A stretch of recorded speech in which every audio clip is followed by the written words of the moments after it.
નાના નાના ભૂલકાઓ, આજે આપણે સિનિયર કેજીનો અભ્યાસક્રમ શરૂ કરીએ છીએ। તો સૌથી પહેલાં આપણે જુનિયર કેજીનું પુનરાવર્તન કરીશું। તો અહીંયા આપણે ઊભી લીટી દોરવાનું શીખીએ છીએ।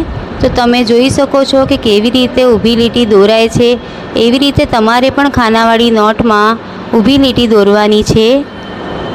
હવે આપણે પાછળના પાના ઉપર આડી લીટી દોરીશું। તો આ રીતે આડી લીટી દોરવાની છે અને બાજુના પાના પર તમારે એ જ રીતે આડી લીટી દોરીને એક પાનું ભરીને લખવાનું છે।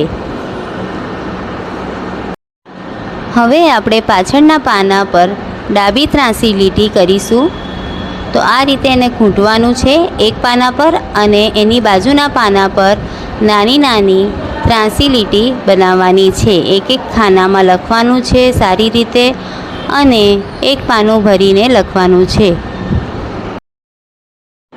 હવે આપણે એક પાના પર જમણી બાજુની ત્રાંસી લીટી દોરીશું, એને ઘૂંટીશું અને બાજુના પાના પર એ જ રીતે એક એક ખાનામાં જમણી ત્રાંસી લીટી લખીશું અને આ પણ આપણે એક પાનું ભરીને લખવાનું છે। આ હતું આજનું ગૃહકાર્ય અને આશા છે કે બધા જ બાળકોને સમજણ સારી રીતે પડી ગઈ હશે।